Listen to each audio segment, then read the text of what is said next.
Good evening, everyone.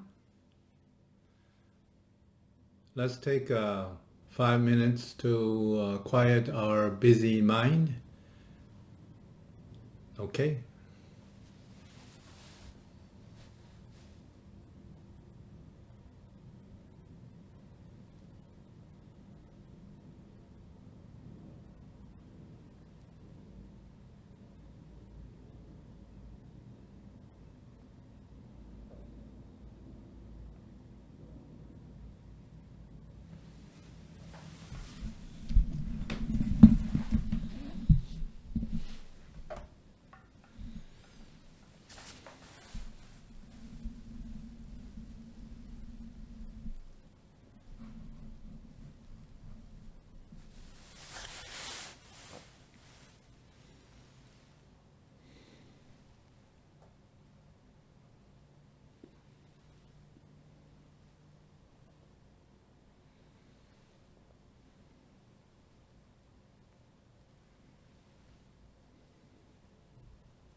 Now, please open your eyes. A week ago, we had a retreat and we talked about harmony, the practice of harmony, the importance of harmony, how to harmonize. And we divided each session into harmonize our body, mind, and spirit, harmonize with people around us, harmonize with the community. And in this retreat, the harmonize of our body, mind, and spirit was not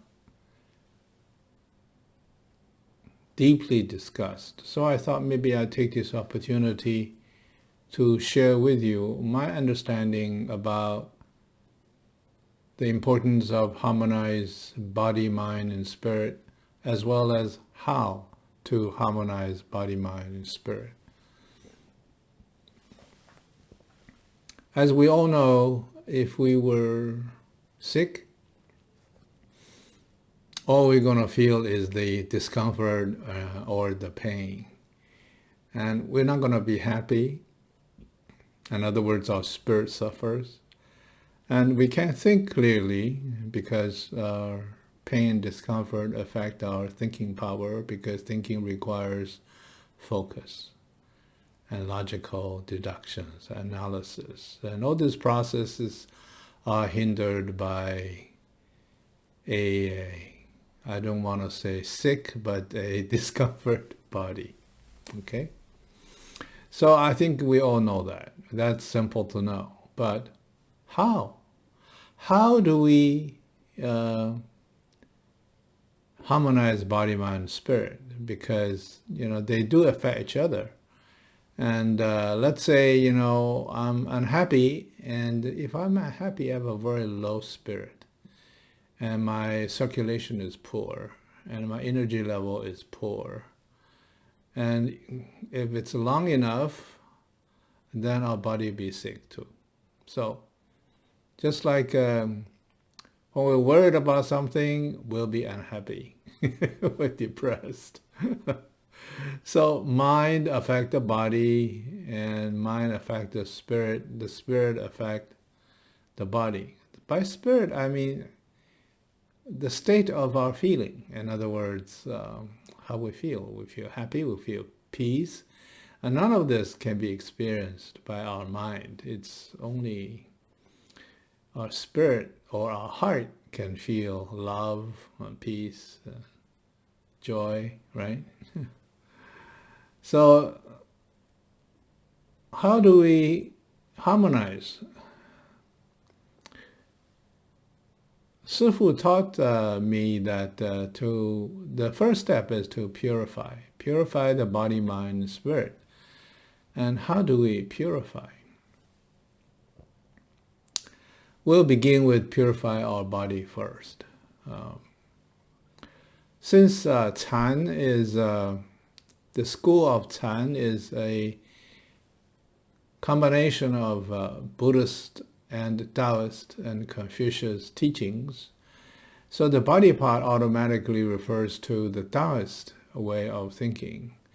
Purify our body means there's no toxin in our body, means everything flows nicely, meaning the qi flow. Qi flow means the lymph flow, the blood flow, the fluid flow, all flow nicely.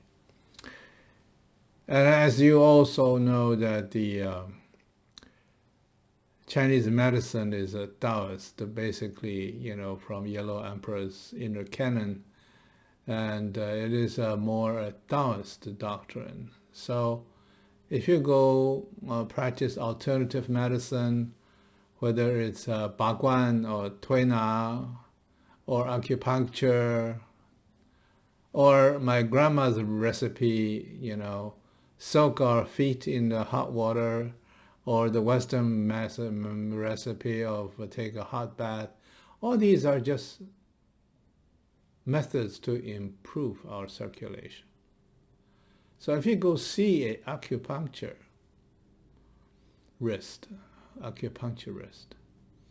he will tell you if you're blocked, you'll have pain. Blocked meaning your circulation is blocked. In other words, once your circulation is blocked, the nutrients cannot get in and toxin cannot get out, no matter what kind of medication you take. That's why acupuncture is a direct intervention into the blocked area. And then what is blocked? I mean, my blood vessels, unless, it's a hypertension, rarely, I have blockages, but the Chinese medicine's blockages is not talking about macro circulation, not talking about the big blood vessels. Talk about the teeny weeny, tiny capillaries and lymphs, the last mile into your organs. These are thinner than a hair. And if they're blocked, nutrients cannot get in and toxin cannot come out, no matter what you do. Okay? So the traditional Chinese methods, Tuina, Baguan, acupuncture, they are all intended to unblock your blocked areas. Once the blocked area is cleared, then you'll be able to heal yourself. Our body is fully capable of healing ourselves if we have no blockage, meaning if we purify our body without toxins. So all methods in the alternative healing methods or the traditional Chinese medicine field is all to improve circulation. Once the circulation is up, you're going to feel energized, you're going to feel up and up, you're going to feel you can conquer the world, and then you'll be able to focus with your mind. So that's the first state. of purify our body. And in our meditation practice, and since it's a Taoist practice, we have 3 energy channels, chi channels to work on. We have 10 acupressure points or chakras for you to focus on. By focusing and improve the circulation of the chi in these 3 channels, which is fire channel regulates the blood flow, water channel regulates the urination system, and the wind channel regulates the breathing of each one of us. So when these 3 channels are open up and the chi flows well, it's difficult for you to be sick, okay? So our meditation practice is also a way to improve your circulation and to clear some of the blockages. Of course, if you have heavily blocked, you have got into an accident, you got a physical blockage, then it requires doctor's help to unblock it. So that's how heart time meditation helps you to improve your circulation, improve and purify your body, and so that one of the 3 areas we needed to harmonize with is taken care of. Now let's talk about mind. That's an interesting subject because, see, how our mind develops would begin with mama, right? Mama. Papa. I mean, Papa's kind of late, always late. I don't know why, but always begin with mama. And then call me Jingming. Oh, Jingming. Oh, I am Jingming. What they call Jingming, that's me. But these are really assumed identities. I don't have to be Jingming. You know, I can be Brad Pitt. Or I can be Wang Lihong. I can assume any identification, but somehow, since our kids, we didn't have any identification. We were just sort of forced on an identification of who we are. And this identification beginning to have its own preferences, because I like candy, I don't like medicine, and I like red color, I don't like yellow color, I hate brown color. I like fish, and I don't like beef. Slowly, our mind developed into a thinking system with its own measurement. But how did we actually come about with these structures, with these filtering systems, with this judgment? Is really based on our upbringing, based on our education, people we associate with, how we're taught by my grandma. And none of them, if you think about it, none of them is complete. None of them is perfect. They're all partial. My mother always wanted me to marry somebody who was 3 years older than I am. I said, why? She said, now someone can take care of you. You know, in the old Chinese culture, men need to be taken care of. That's why my mother is 3 years older than my father. And she likes that. She wanted me to marry somebody who is 3 years older than I am. But I didn't take on that identification. I married someone much younger. Well, how did that come about? It's all by chance. It's not by process or by design. And our life is full of choices, and we just bump in here, bump in there. And we thought we're doing something right, but whatever we decide on is based on our limited experience and limited knowledge. No matter how you search through Google, you're not going to get the perfect answer. There's always partial answer, some perspective. So therefore, if we use our mind to guide our lives, our life is incomplete, partial. We never be able to fully satisfy. The other day I talked about a subject called "Why Are You Bored?" I mean, we all, if I love to play golf. If I play golf every day, I'd be bored. If you like Haagen-Dazs ice cream, if you if you take Haagen-Dazs ice cream every meal, you'll be bored. Why are we bored? Is because our true spirit is all. Our true spirit is everything. And yet our life can only do so much at each moment. We only can meet so many people. We only can talk so many words. We can only do so little. That's why we can be easily bored, because we are not all. But that all is not a formed all. That's not a physical all. That's a spiritual all. So meditation helps us to quiet our limited mental self and enhances our spiritual self. Once our spiritual self becomes identified with all and become all, we'll never be bored. We'll be happy, joyful, content, and liberated from attachment to Haagen-Dazs ice cream, to NBA basketball. Even, expecting kids to go to Harvard and parents never die. I mean, whatever we expect, we demand, we wish, is no longer important, because we have all, we become all. And we are all. I mean, imagine if you can accept all the different perspectives of a singular subject. You no longer have your own. You won't have your own, because you see the merits in every single different perspective.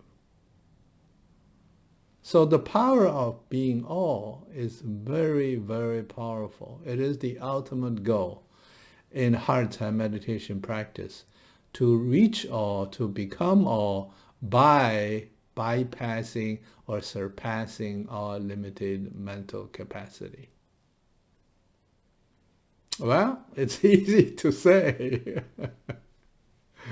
I think, most of you probably agree with this assessment that, if we go beyond our mental capacity, and we'll be able to, understand all perspective and accept all without any small ego, demands or judgment or protocol. Right? So then, can our mind be all? Well, that is something we're going to talk about next, which is our spirit.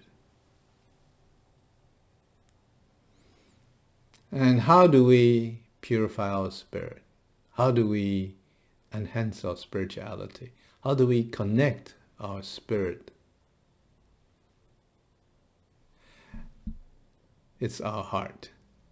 Our heart can feel the love, can feel the compassion, can feel the peace, can feel the joy, can feel the contentment, and which our mind cannot, our brain cannot. Brain can only think. I think love. You think love. Can you feel love? The brain cannot do anything with all these feelings. And it got to come from our heart. And once you reach a contentment in your heart, you don't need to worry about what you're thinking or what you're worrying. And once you feel this contentment in your heart, your body is going to feel joy. Only when you feel sorrow, your body suffers. So the spirituality thing, the spirit thing, the heart thing is really the origin, the essence, the original characteristics of our existence. By characteristics, meaning we were designed to feel. We were born, we were equipped, we were ready to feel the joy, the love, the peace. It is hindered by our mind. It is hindered by our body that we cannot feel. So meditation helps to, everybody knows, quiet the mind. Because our monkey mind and keep on jumping back and forth, never have a minute of resting, and keep on blocking the feeling of joy and contentment. And if we focus, truly focus on our heart, on this spirit, it's kind of abstract. How do you feel? How do you focus on something that you feel? That is, the reverse is true. When we abandon the feeling of our body, the interruption from body, when we have no more interruption from body, when we have no more interruption from our mind, our spirit will shine through. It's always going to shine through. It's trying real hard to shine through. It is our body and mind stopped it, blocked it, So I trust, every one of you has times truly was joyful, truly were happy, truly was worry-free. Or maybe when you were 1 year old, or 2 year old, or maybe when you're 30-year-old. There are times we can feel that. And then when you feel that, if you keep that moment, if you keep that feeling, the mind's not going to bother you, the body is not going to bother you.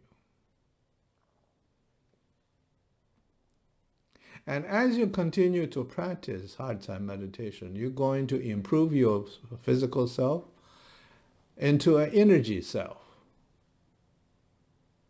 a pure chi self. You're not going to feel your body, you're not going to feel your limbs and legs and arms. You're not going to feel anything. You're going to feel just a group of chi. And then your mind will completely empty. Then you are going to feel the peace and the contentment. So, heart time enables us to purify our body, purify our mind, and get our spirit to shine through. And don't just take my words for it. Practice every day, same time, same place, and following the recommended processes. You're going to gradually feel more, every 2-3 months. That's my experience. For the last 20-some years, in every 3-4 months, I'll find something interesting about myself. Heart time practice is not to demand others to or command others, but to prepare ourselves to let our heart shine through. Let our spirit be released from the bondages or the hindrances of our mind, our habits, our incomplete thinking, our ego, and a very delicate body which can easily become sick. And for the last so many years, I have truly experienced all of that I shared. I'm perfectly healthy and don't take vitamins or pills and All the medical examination told me, that I'm perfect. When I was 70, I took the colonoscopy. The doctor said, come back in 10 years, you're safe. I have no complaints, about the physical self. The mental self still needs some control. There are times, I'm still, my daughter is so old and not married yet, don't even have a boyfriend yet. But that's something I cannot help. That's just a fatherly thing, As long as it does not constantly bother me, occasionally it's okay. And the state of joy. Now that I see everything is a joy. Everything, there's everything has a reason. And you'll be able to see, once you throw away all your personal judgment, personal preferences, you'll be able to see everything. It has a cause and an effect. The world just goes on. Effect, create, cause, effect, cause, effect, cause. Everything has its roots. There's nothing we need to bother with. We need to alter, and we need to change, and we need to transform. There's nothing, absolutely nothing. The world itself is harmonized. There's no conflict in nature. If you look at all the trees, they all seek how the sun passes. They all grow toward the sun. It's only us human grow toward our own goal, not the universal goal. We don't understand the purpose of the universe. We don't understand why we are here. We thought, that's what we want. We were educated and assumed all this false identity. So if you're in a bind, if you feel sad, if you feel disappointed, if you feel angry, if you feel unfair, ask yourself, who is that person feeling it? Is that the assumed identification? Or is that the true you? To be enlightened, according to Buddha, Shakyamuni Buddha, we all can be enlightened if we be able to detach from the assumed self and the self-attached dharma. So if we can keep on questioning, am I driven by ego, by this self, this assumed self, the assumed ID? At every moment, we will easily liberate ourselves from our thinking mind, which is actually the biggest challenge. To purify the body can easily, I don't want to say easily, but can be achieved, through good heart center practice and good exercise, and good lifestyle, But the mind needs to be aware.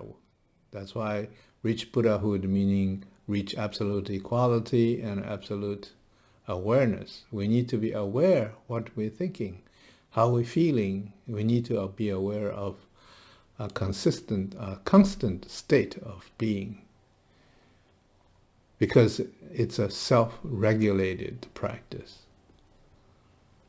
In Buddhism, there is a 戒定慧, discipline,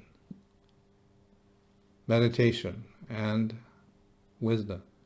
Discipline is not a discipline by the written rules and laws. Discipline doesn't mean absolute obedience to the Sifu or to the Lord. Discipline is discipline ourselves. Only when we can discipline ourselves, be aware of what we're thinking, what we're doing, then we can be liberated and reach the harmony of body, mind, and spirit. The mind is the most challenging one. That's why I took a little bit more time to share some of the views, how to discipline the mind. However, nevertheless, Sifu already gave us a very detailed practice, a very step-by-step practice with belly breathing, with chakra focusing, with chi channel opening, total 14 different processes, and just have to practice every day. It took me about 4 years to reach that state. And I'm not a good practitioner. I'm not a dedicated, practitioner. I'm sure there are people who can accomplish the first state of physical surpass in a lesser time. But just do it and practice it and experience yourself the benefits of hatha meditation. Then you'll be convinced this practice can truly purify your body, mind, spirit, and unify them all into one single, liberated, joyful state of being at every moment in your lives. Any questions?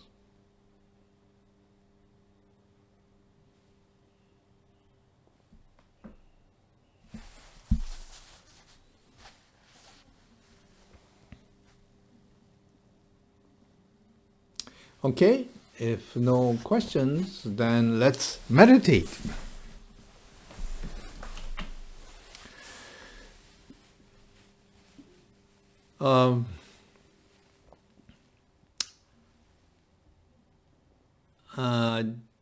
Probably a week ago, and someone asked me about the 14 practices, the 九转玄功, which deal with the 3-channel cycling, the fire channel, water channel, and wind channel. I explained to her that is still a practice to purify our body.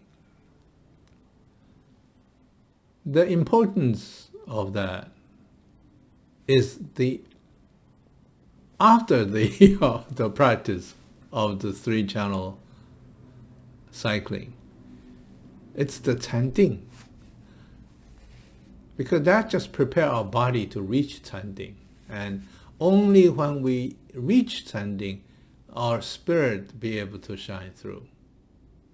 If we just cycling our chi in our body, it's joyful. It's a lot of fun. It's very interesting, but it only improves our health. It quiets our mind, but until you reach chanting, you won't be able to benefit your spirit. So I told her, I said, if you can enter chanting, you don't really need the 3-channel cycling. You just do belly breathing if you can enter into chanting. And even belly breathing, a good, dedicated, focused, stable belly breathing. Because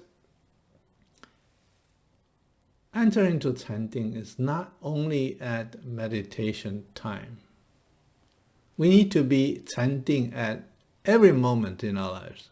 So with your eyes open, with your ears being interrupted with noises, with all these issues going on that you can see, how do you enter chanting? You're not going to be able to do 3-channel cycling. You can only breathe. So the key is to be able to enter chanting at all time, at all moment. So all these meditation practices just prepare yourself so that you can be at a meditative state, an empty-minded, fully energized body state of awareness, so that your heart opens up, So that's the key. Please remember that. Now, I'm going to do just belly breathing because that's all we really need. You know, the key is do belly breathing and enter into Tanding. Okay? All right. Now close our eyes, sit up straight. Curl your tongue and touch the roof of your mouth. Quiet our mind.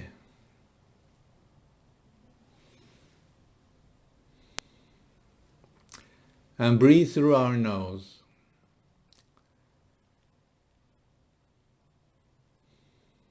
The keywords for belly breathing is SSDL, slow, silent, deep, and long. Inhale tiny bit at a time continuously, don't pause. Slowly, slowly, slowly, inhale, slowly, slowly, slowly, as long as you can. Slow, silent, deep, and long. And while you're fully inhaled, pause for a few seconds for the oxygen to be absorbed and for the carbon dioxide to come out. And then exhale at the same slow speed. If you can do 30 seconds each breath, that'd be wonderful, meaning 12 seconds in, 12 seconds out, or 10 seconds in, 10 seconds out. Don't count the time and don't try too hard. Just do it naturally without effort. It has to be effortless, natural way. Everything has to be in a relaxed manner.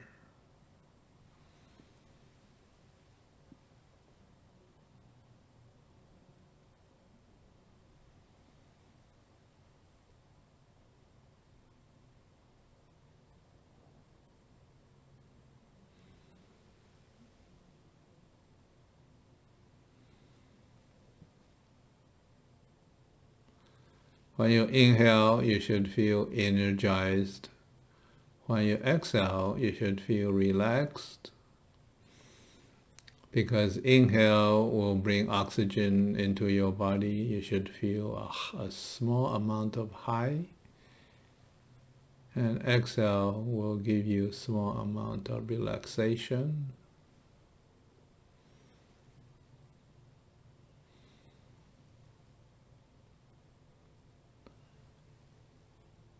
You should feel a little bit cool on your skin when you inhale, and a little bit warm when you exhale on your skin, because your skin is also breathing at the same time. Be aware of these sensations, because sensations is from your body. I mean, from your heart, can be felt from your heart. We want to enhance the awareness of our heart, the sensitivity of our... There are three things to be practiced. First is relax. Relax. There's nothing to gain, nothing to achieve. The goal of meditation is to do nothing, to achieve nothing. Abandon everything. And just focus on the path of breathing.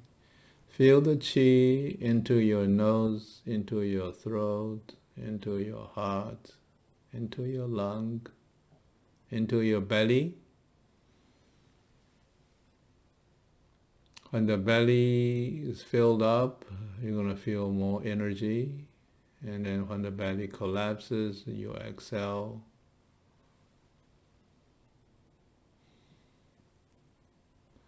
So the three things try to practice is relax, okay? Absolutely relax.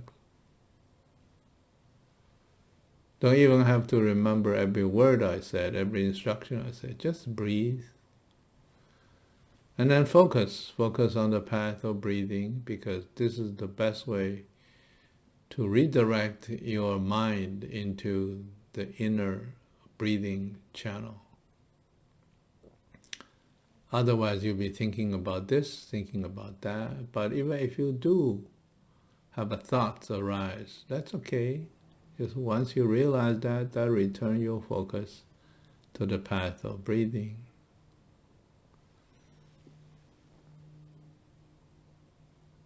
And the third thing you should try is to enjoy the energizing effect of the inhaling. Enjoy the relaxing effect of the exhaling.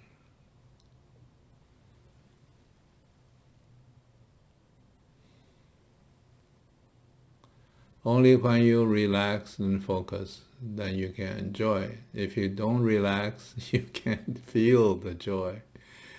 If you can't focus, you cannot sense the joy, okay? So the joy is sort of the ultimate way to know whether you are enjoy the belly breathing. And if you do enjoy it, you should have a little smile on you. If you do not have a smile on you, you must be worrying about something. It's a simple exercise. Remember, curl the tongue, touch the roof of your mouth. Curl the tongue actually enhances your parasympathetic nervous system. That relaxes you. The reason we do belly breathing is because by compressing on the intestines generates serotonin, which is the happiness hormone. All these have medical reasons, but that was later discovered by Western medicine. 2,000 years ago, there is no such thing. It just curl your tongue and breathe into your belly, called belly breathing.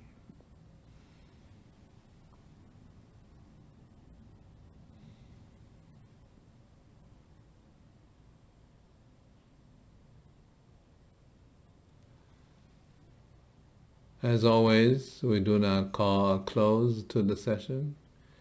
Just meditate as long as you can. Try to be joyful while you practice.